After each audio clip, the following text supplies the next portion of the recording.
Fala pessoal do Tecmundo, tudo bom com vocês? Rafa Couri aqui com as principais notícias de tecnologia de hoje. Enquanto isso, já deixa o like aí embaixo. Supostas múmias de extraterrestres foram descobertas no México.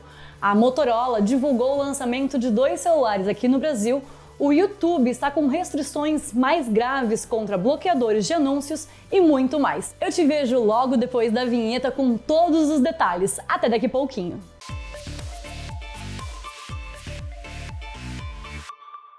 Na última terça-feira, dia 12, um evento no Congresso do México anunciou uma das notícias mais esperadas pela humanidade.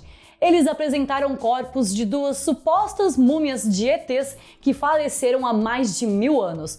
O evento foi similar ao que aconteceu nos Estados Unidos, que a gente também noticiou aqui, em que o ex-oficial da inteligência David Grush afirmou que o governo norte-americano possui naves e corpos de alienígenas. De acordo com o ufólogo e jornalista investigativo Jaime Maussan, os 2 fósseis de múmias alienígenas foram estudados e cientistas comprovaram que ambos possuem mais de 1000 anos. O investigador afirma que os corpos podem representar a prova mais real de que a vida extraterrestre ou de seres biológicos não humanos, os NHI, é real e que eles estão entre nós há milhares de anos. Os fósseis foram descobertos em Cusco, no Peru, e exibidos em caixas de madeira com tampas de vidro. Segundo Maussan, que falou ao Congresso sob juramento, os espécimes foram estudados pela Universidade Nacional Autônoma do México e os cientistas supostamente conseguiram confirmar a idade dos seres,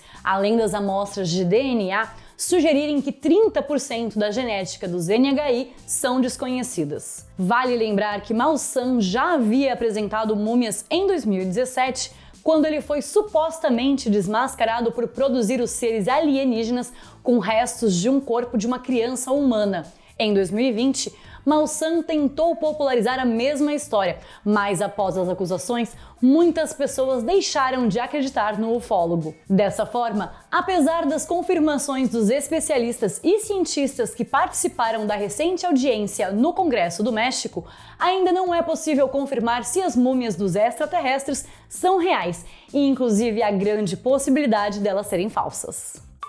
Tá querendo um iPhone novo? Hoje a gente trouxe uma novidade para quem é fã de carteirinha dos produtos da Apple. A iPlace, revendedora oficial da marca no Brasil, está com um programa em parceria com o Cartão Hoje para oferecer limite de crédito exclusivo e parcelas baixas na compra dos produtos. Usando o Cartão Hoje nas lojas físicas da iPlace, você pode parcelar 70% do produto em 24 vezes iguais. Os outros 30% você pode escolher entre ficar com o produto e pagar, trocar por um novo produto e renovar o programa, ou então devolver o produto e não pagar esses 30%. Mas vale saber que nessas 2 últimas opções, o produto deve estar em excelente estado e passa por uma avaliação técnica, então cuide bem do seu dispositivo. No programa iPlace hoje, você encontra todos os principais produtos da Apple, como as últimas versões do iPhone, do iPad, do MacBook Air e do Apple Watch. E olha só, fiquei sabendo que assim que o iPhone 15 for lançado no Brasil, ele vai estar disponível lá. Dá uma olhada no link que eu deixei aqui na descrição para saber direitinho como o programa funciona. Ainda no tema de extraterrestres, a Administração Nacional da Aeronáutica e Espaço dos Estados Unidos, a NASA, apresentou hoje, dia 14, às 11 horas do horário de Brasília, um novo evento para comentar sobre o futuro do desenvolvimento de um modelo de categorização e avaliação desses fenômenos anômalos não identificados, os OVNIs, UFOs ou UAPs, que foi divulgado no início de junho deste ano. A coletiva de imprensa divulgou o primeiro relatório sobre as investigações envolvendo o UAPs, a partir de dados confiáveis e de uma perspectiva científica. O estudo de fenômenos anômalos não identificados, os FNIs, apresenta uma oportunidade científica única que exige uma abordagem rigorosa e baseada em evidências. Para isso, são necessários métodos de aquisição de dados novos e robustos, técnicas de análise avançadas, um quadro de notificação sistemático e a redução do estigma da notificação. E a NASA está em uma boa posição para contribuir para estudos de OVNIs dentro da estrutura mais ampla de todo o governo, liderada pelo Escritório de Resolução de Anomalias em Todos os Domínios, a AARO. O painel concluiu que a inteligência artificial e o aprendizado de máquina são ferramentas essenciais para identificar ocorrências raras, como os OVNIs, em vastos conjuntos de dados. No entanto, essas técnicas poderosas só funcionarão com dados bem caracterizados e recolhidos com base em padrões rigorosos. O painel ainda considera que envolver o público é um aspecto crítico para a compreensão dos OVNIs, vendo diversas vantagens em aumentar os esforços da coleta de dados usando técnicas de crowdsourcing, incluindo aplicativos de código aberto baseados em smartphones que coletam simultaneamente dados de imagem e outros metadados de sensores de smartphones de vários cidadãos observadores em todo o mundo. Ou seja, se você estiver olhando para o céu e vir algo esquisito, a NASA pode precisar de você. E como hoje a gente está investido no tema do espaço, uma rara galáxia de anéis polares pode ter sido descoberta de forma inesperada por uma equipe multinacional de pesquisadores, usando o telescópio ASCAP, Australian Square Kilometre Array Pathfinder, operado pela CSIRO, a Agência Científica Nacional da Austrália. Envolta em uma espécie de fita cósmica, a chamada NGC 4632 fica a cerca de 56 milhões de anos-luz de distância. A princípio, os astrônomos pensaram que se tratava de um sistema estelar comum. No entanto, ao usar os recursos do ASCAP, que é um radiotelescópio, perceberam a existência de um enorme anel de gás envolvendo a galáxia inteira em um ângulo inclinado em relação ao seu plano galáctico. Em um comunicado à imprensa, o coautor do artigo Nathan Degg, da Universidade de Queens, no Canadá, explicou que a descoberta de uma fita gigantesca invisível na maior parte do espectro eletromagnético sugere que 1 a 3% das galáxias próximas podem ter anéis polares gasosos, o que é muito mais do que o sugerido pelos telescópios ópticos. Como o nome sugere, uma galáxia de anel polar é aquela com um anel de material, que pode ser poeira, gás e estrelas, orbitando em volta ou perto dos seus polos, ou seja, perpendicular ao plano galáctico. Embora conhecidas pelos astrônomos, não se sabe ao certo como elas se formaram e existem algumas teorias sobre o tema. A Shine se uniu ao AliExpress e se tornou participante do programa Remessa Conforme da Receita Federal. A empresa foi certificada para participar da iniciativa hoje, dia 14, segundo publicação no Diário Oficial da União. Com o programa, as compras de até $50 ou R$ 245 em conversão direta no site da Shine serão isentas do imposto de importação. No lugar, será cobrado apenas o imposto sobre a circulação de mercadorias e serviços, o ICMS, definido em 17% para todo o país. A participação no programa Remessa Conforme também promete agilizar as entregas da Shine no país. Agora, a Receita Federal recebe informações sobre as encomendas antes mesmo que elas desembarquem no Brasil. Teoricamente, os pacotes considerados de baixo risco podem ser logo liberados para entrega após o escaneamento. Se feito dessa forma, é economizado tempo e custos logísticos. Como participante do programa, a Shine precisa atender às regras da Receita Federal para o envio das encomendas. No caso de compras que extrapolam um valor máximo de $50,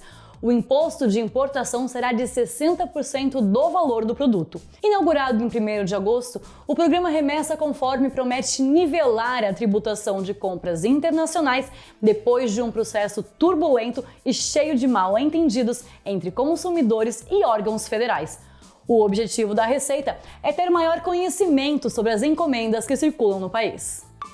Os novos Moto G54 e Moto G84 foram lançados no Brasil na manhã desta quinta-feira, integrando a linha de dispositivos de entrada e intermediários da Motorola para 2023, que já conta com o G14. Ambos vêm com um visual atraente e tecnologia 5G. O G54 é o mais modesto, com sua tela LCD Full HD Plus de 6,5 polegadas, taxa de atualização de 120 Hz e processador MediaTek 7020, que promete bom desempenho com atividades básicas e até jogos. Aqui no Brasil, existem versões com 4 GB de RAM e 128 GB de armazenamento, ou 8 GB de RAM com 256 GB de armazenamento.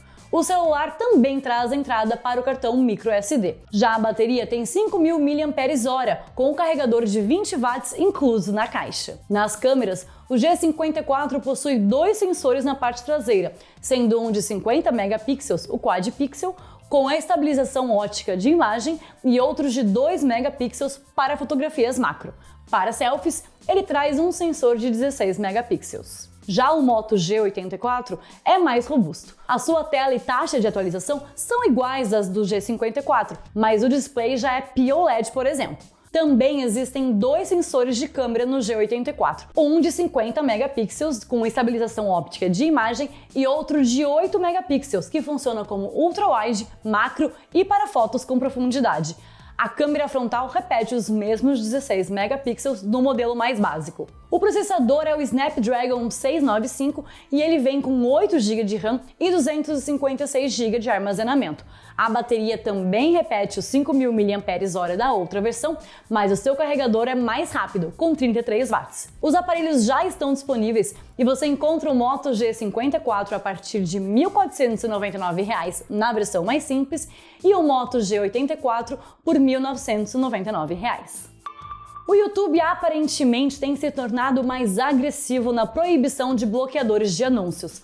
De acordo com relatos de usuários, de umas semanas para cá, a plataforma agora usa o reprodutor de vídeo ou a janela inteira para exigir a desativação do bloqueador. A campanha para coibir o uso de bloqueadores começou em maio, quando a plataforma passou a notificar usuários das extensões de que a reprodução do vídeo seria interrompida se a ferramenta não fosse desativada. Eventualmente, a vigilância contra bloqueadores alcançou o aplicativo para celular e foi adicionado um timer para convencer o usuário a desligar a função. Nas últimas semanas, os relatos de usuários afetados pelo aviso se tornaram ainda mais frequentes no Reddit. Agora, o alerta pode não só tomar espaço da tela como pop-up, como também ser exibido na janela do reprodutor de vídeo, interrompendo a reprodução inteiramente. Por outro lado, segundo o site 9to5 Google, a suspensão do YouTube é aparentemente atrelada à conta utilizada. Utilizadores de adblockers notaram que, ao deslogar, a reprodução de vídeos volta ao normal,